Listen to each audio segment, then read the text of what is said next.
Hello, we're Glen and Norma Hovey, and we're here today to record a little bit of our history. Look at the eyes. I'm going to go first and tell a little background about my history, and then Norma will take it from there. And we'll have a few pictures in the background that will depict part of what we're talking about.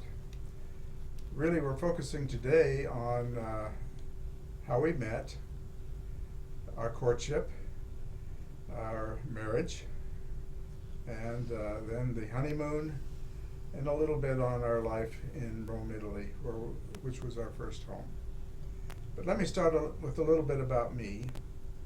I was born the day after Pearl Harbor, December 8, 1941, to Reed and Maxine Hovey, and that was in St. Louis, Missouri.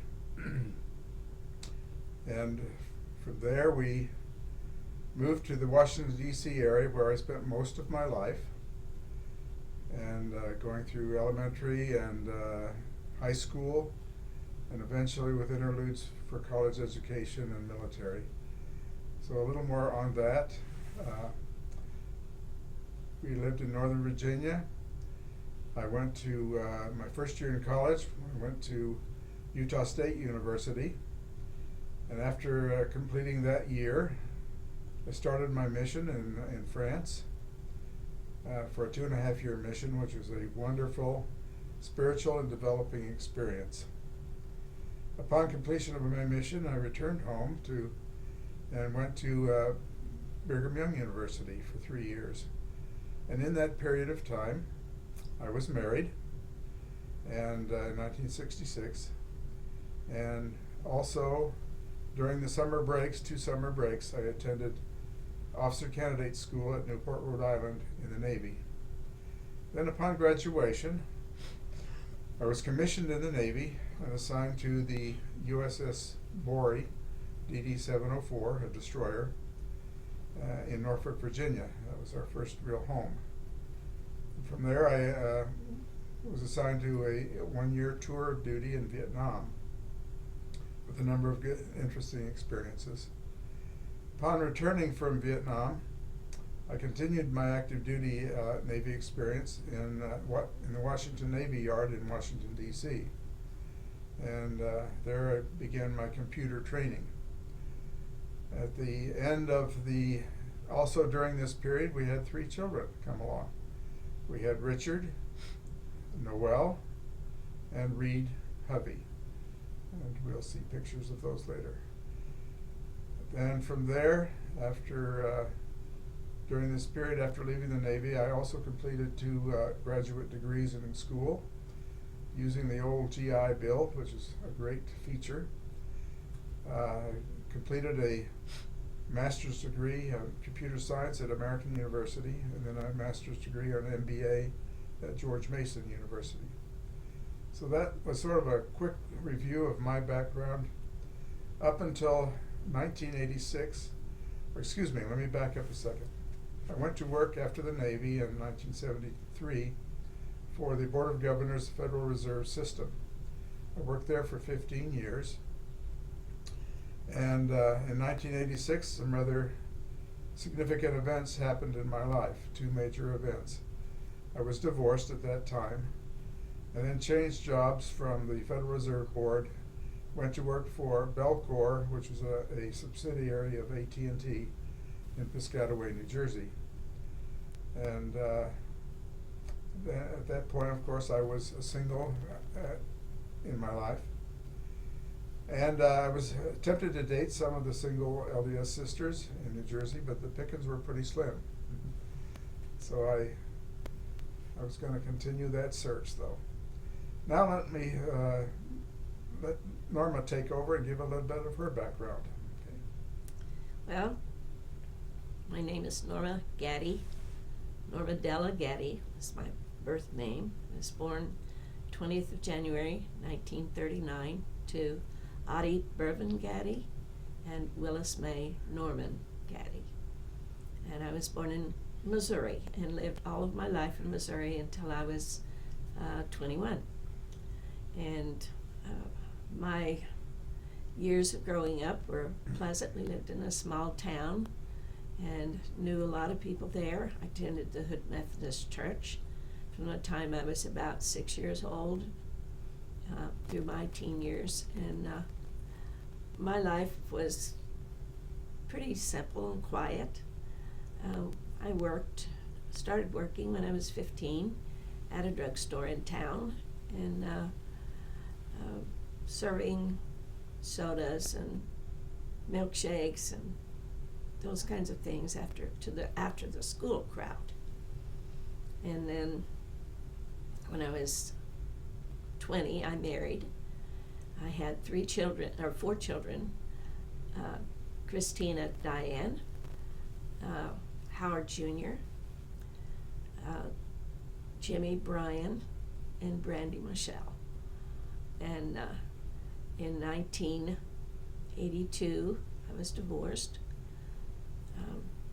Was single for about 3 years, married again, and that marriage only lasted 3 years. In 1988, I was divorced a second time, and moved back to Missouri to heal.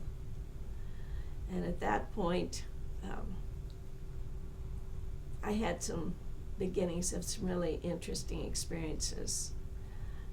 The Lord put us in a little trailer park about a mile from Mom and Dad's house. It was very peaceful and quiet there. Brandy was my only child still at home at that point. And I had time there to heal. I worked for Kelly Services, part-time work. And because it was part-time work, I wasn't making very much, and I was struggling. And so I decided that I needed to see if I couldn't find better work. And I had worked for the government before in civil service, and so I decided that I would go to Kansas City and take the civil service exam, which I did, and then look for work. And in looking for work around Springfield, I didn't find anything. So I thought about where I might need to go to get work, and I thought I could go to Washington, D.C., or to Kansas City, which wasn't too far away, or I could go back to Washington State, where we had lived years before and where Brandy was born. And my first choice really was Washington State, because I loved Washington State and wanted to go back there. But when I prayed about it and asked the Lord which one of these places I should choose, He said, go to Bountiful, Utah. Well, that was kind of a shocker to me, because that wasn't one of the places that I had even considered, and I had never been there before. So I prayed several more times about it, just to be sure that I was getting the same answer, and every time I did, I got the same answer, go to Bountiful, Utah. So I decided that I would do that. And there was just one problem. I had bought this trailer that I was living in out at the trailer park when I had moved there, because the guy had told me that I could pay for it monthly and have it paid off in a short time. So I had to sell that. And it was about the 1st of July at that point. And I decided that I really needed to be on my way to Utah by the middle of August in order to get Brandy in school and be able to, find a place to live and all that kind of stuff. So I put an ad in the paper. 3 weeks went by, and 3 or 4 weeks, and nothing had happened at all. And I had determined a certain day that I felt I had to leave. And it was on a Wednesday in the middle of the week. Well, nothing had happened after 3 weeks of this advertisement, and so one morning, on Friday morning, I got a call, and it was a woman that wanted to come out and look at my trailer.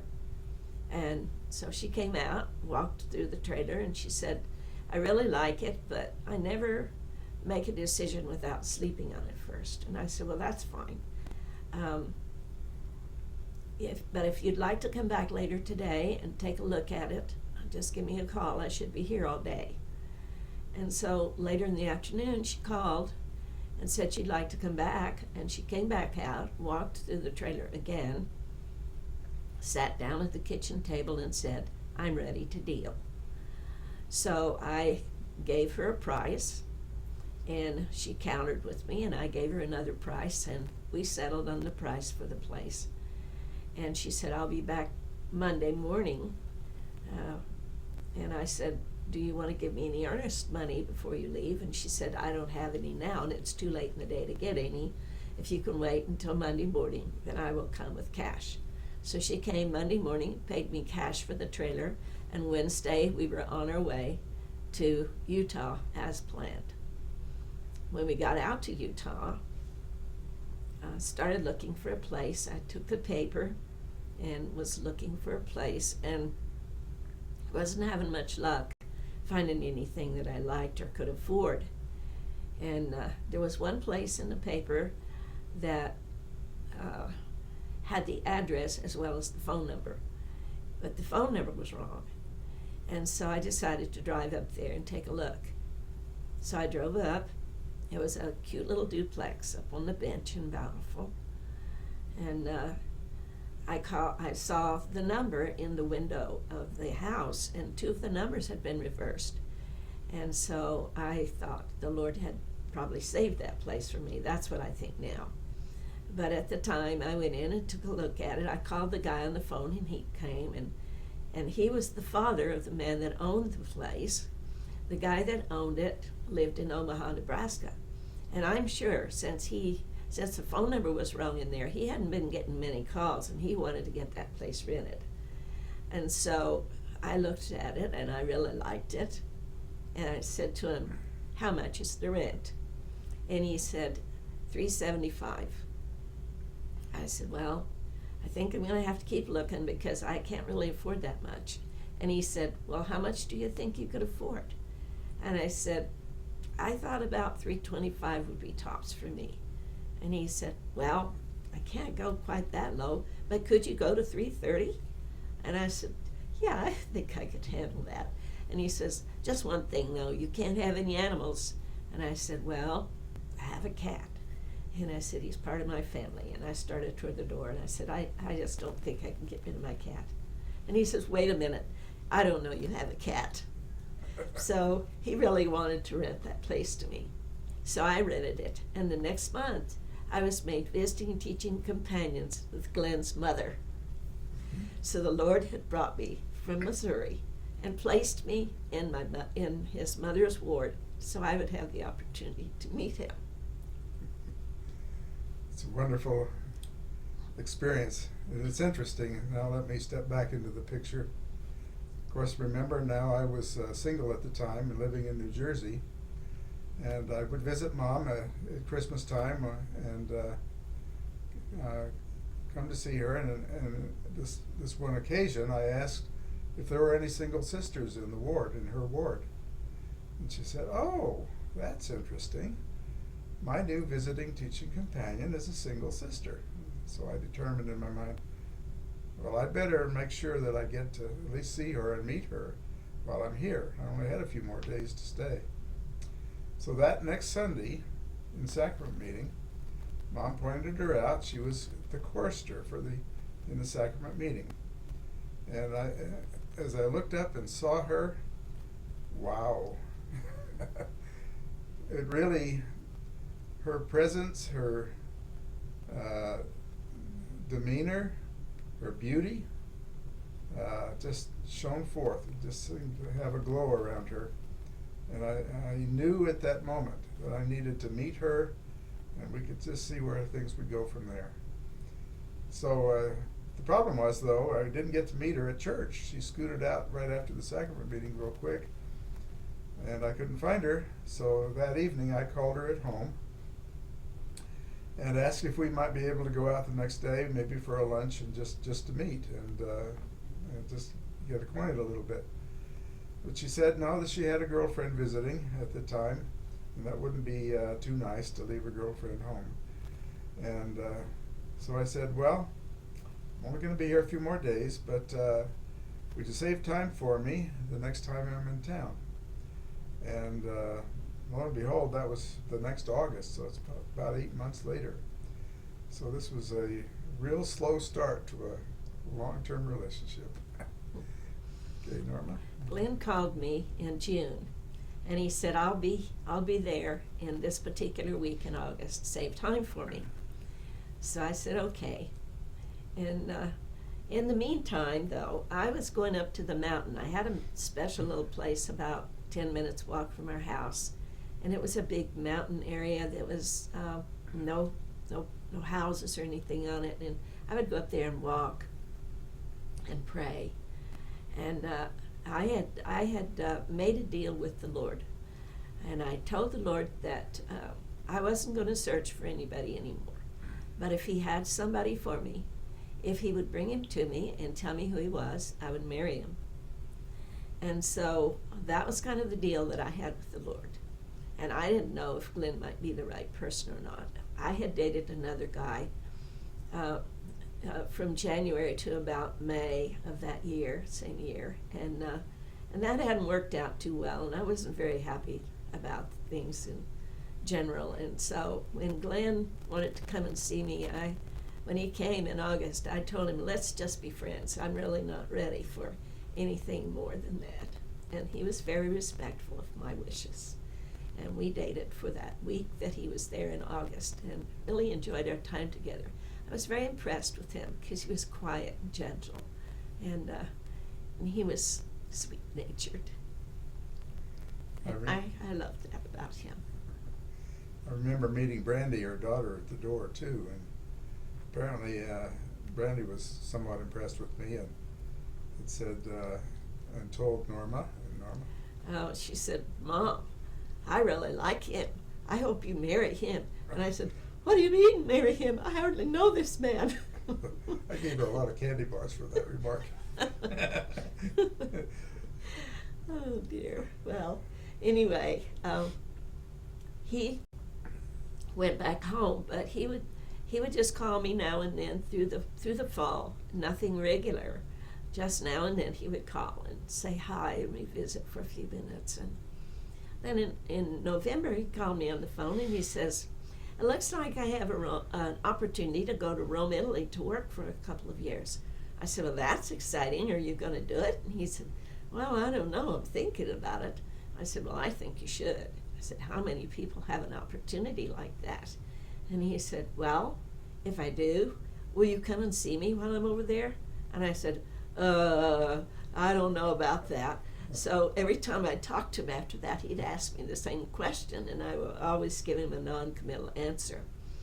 And then one of my friends at work said, well, why don't you go? And I said, I'm not going to some foreign country and meet some man I hardly know. And she says, well, why don't you take a friend along? Well, Judy that girl that had been with me the first Christmas when he called me, was a school teacher, and she lived in Missouri.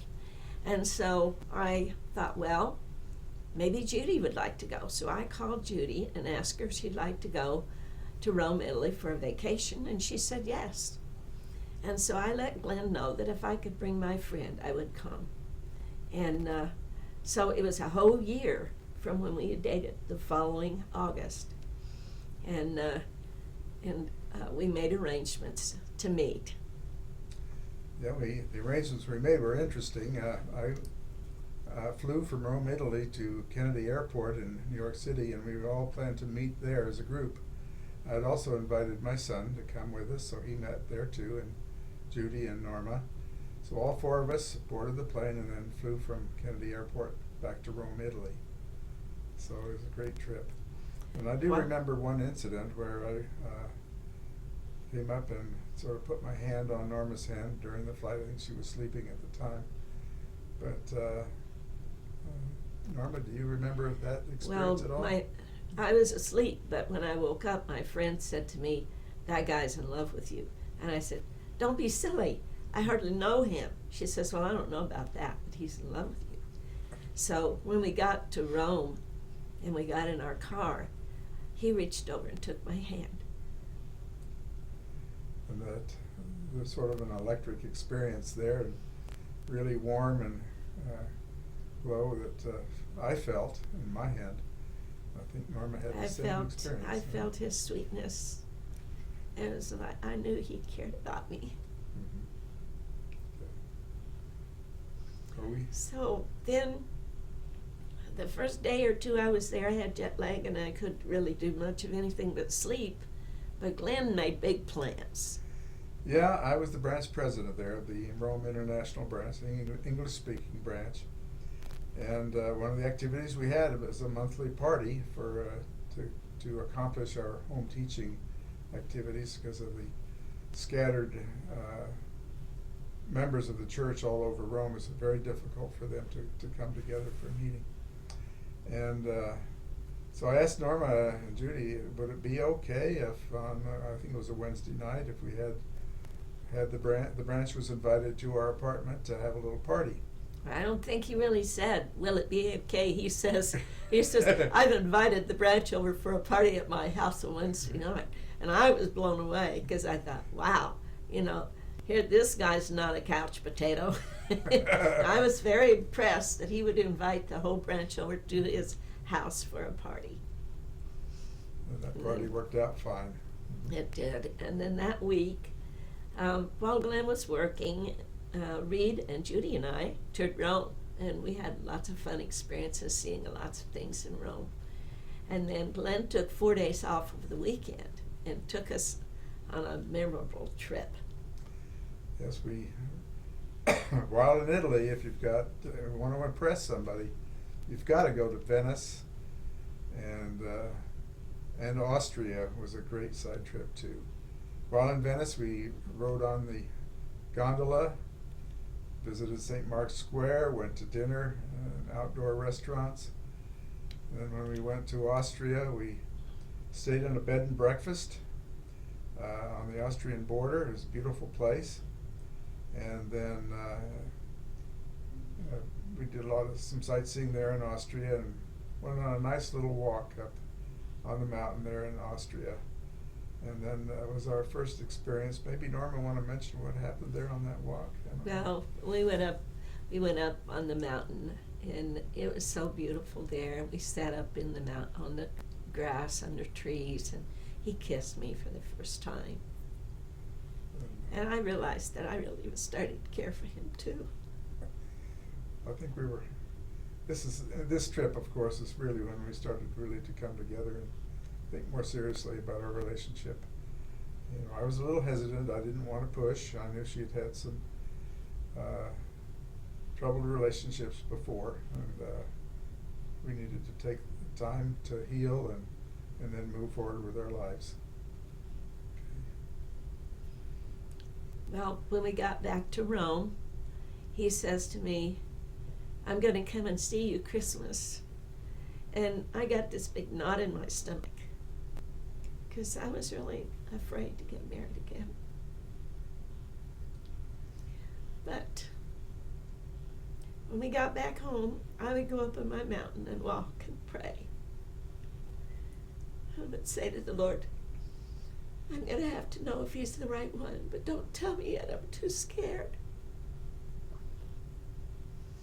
Finally, it was about time for him to come. It was the first part of December, and I knew he'd be there in 3 weeks. And so I decided I had to know what the Lord would have to say. So I asked the Lord if he was going to ask me to marry him, and he said yes. I said, when? He said, Christmas. I said, what am I to answer? He said, yes.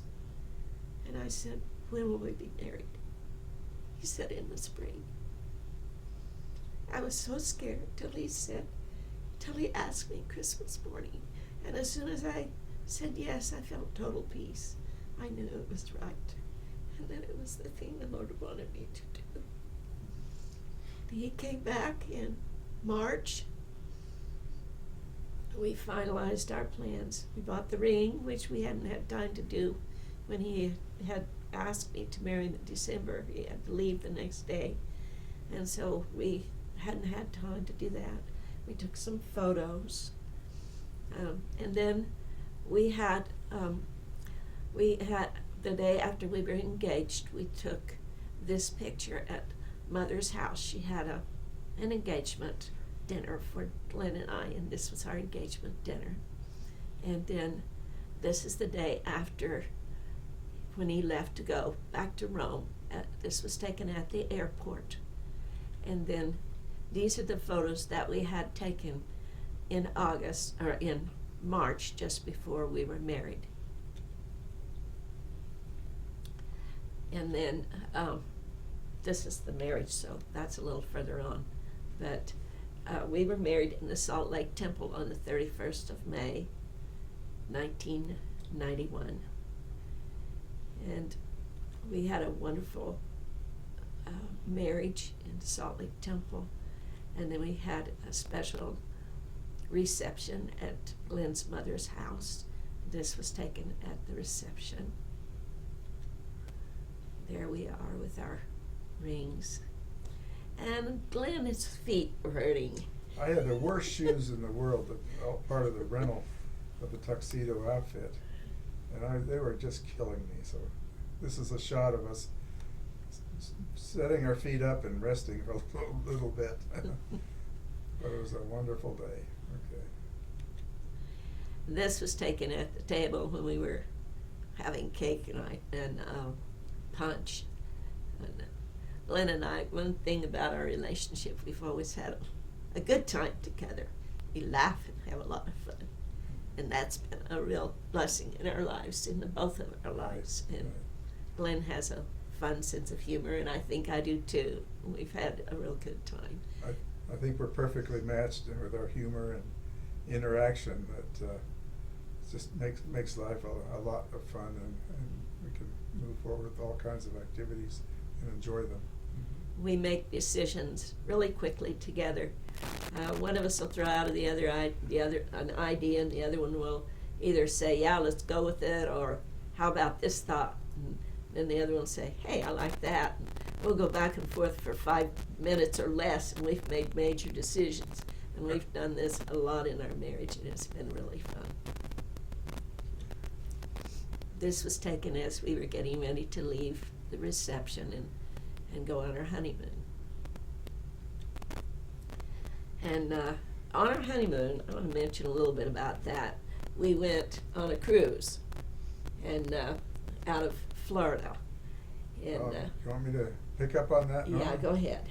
We had quite an arrangement in our schedule before we got back to Rome, and my boss in Rome was really gritting his teeth over what we had to do because he was paying for part of it.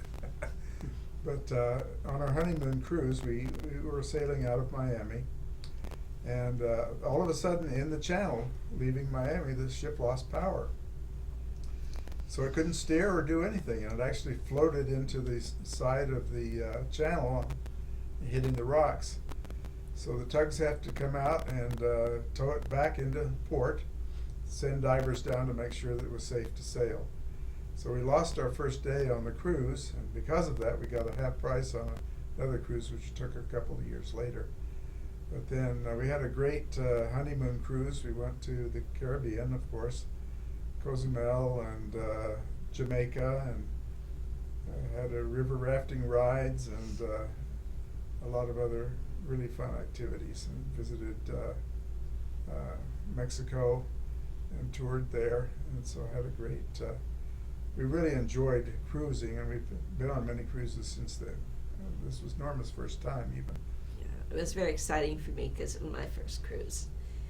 But when we got back from our cruise, we had to fly back across country to California because that's where I had to get my visa in order to go to Rome, Italy to live. So we got over to Nevada, California, and that's where Glen's sister lived. Her husband was the stake president of the stake there. And one of the amazing stories of our lives is that my daughter and her husband were in the same stake as Glen's sister and husband. Don was in the military and was stationed there. And so my daughter and Elaine were good friends and knew each other before Tina ever met Glenn. I thought that was pretty It's a fascinating. small world in the church, isn't it? Yes. But I think the Lord has fun setting these things up for us. Yeah, I think so too. Uh-huh. So we got my visa. It took 4 days to get a stamp in my passport, which is pretty par for the course when you're working with Italians. Everything has to go in their time frame, and that's slow, slower, and the slowest. Right. So after we got through with that, then we got on the plane and we flew to Rome, Italy to live. And I had, this was my second apartment in Rome, and because we needed a little more space because we're going to have Brandy with us. And so we got a very nice apartment in Rome there. We're on the 5th floor. We had a veranda around 3 sides of the apartment, and a great view of Rome. And here's some shots of inside. I'll wait on that a minute. Okay, I'll let Norma explain about the interior of the apartment and the furniture. It's another fun little story. Yeah. Okay, Norma. Well, it was pretty interesting when we got to Rome and went to our apartment, and we walk in the front door, and this is what we see. It was a beautiful apartment. It had a veranda around 3 sides with doors going out from a lot of the rooms, and the veranda was about 12 feet wide. 12 So feet you could wide. have, we had Mhm. tables out there, and we could have friends to visit. We had the missionaries there to eat. But when we went into the apartment, you can see this Oriental furniture, and it was very strange to me. Most of the furniture was either Oriental or French, and we had this, and we had this is one of the pieces that was in there, and this was in our bedroom. And so you can see that there's some pretty interesting stuff to look at there. And I just felt really strange. I walked through this apartment, and here I had jet lag for one thing, and I was in a foreign country and I didn't speak the language, and I burst into tears. And Glenn says, "What's the matter, honey?" And I said, "Oh, what's a little country girl from Missouri doing in Rome, Italy, living in an Oriental house with a man she doesn't even know?" And what And did I Glenn say? said, How would you like to go downstairs for a little pizza? so he took me out for pizza, and we found a wonderful little restaurant that was close by, and we had pizza outdoors in a beautiful little area. And so from then on, everything was fine. But it was a big leap of faith for me to go to a foreign country and to marry someone that I'd had only 3 weeks of dating with over a 2.5-year period of time. But I knew that I could trust what the Lord would direct me to do. And He had directed me to do this, and I've never been sorry for 1 second. It's been a great marriage. We've had a wonderful life together, and I'm grateful to the Lord, knowing that He will, if we will let Him, He will direct our steps moment by moment, day by day, if we will listen to His whisperings and do the things He tells us to do. And I'm very grateful for that knowledge. I'm very grateful for my membership in the Church of Jesus Christ of Latter-day Saints. And I'm very grateful for my temple marriage to this wonderful man. I'd like to comment too that it just amazes me when you think back about all the events and happenings that it was certainly orchestrated by the Lord to set it up so that we could have a life together and a life where we could serve others. We've served 3 missions now in family history, and we're going to continue on. But we've had just a wonderful life together, and at the making of this presentation, this movie, we've had 24 years of life together, and it's been a wonderful time. But let me express my testimony too, that I know this gospel and the church is true, and that the Lord is interested in every aspect of our lives. And if we will listen and be guided by His Spirit, He will guide us to wonderful and great things, and that will lead to our improvement and growth. And this is my comment on, and I say this in the name of Jesus Christ. Amen. Amen. Done. Done.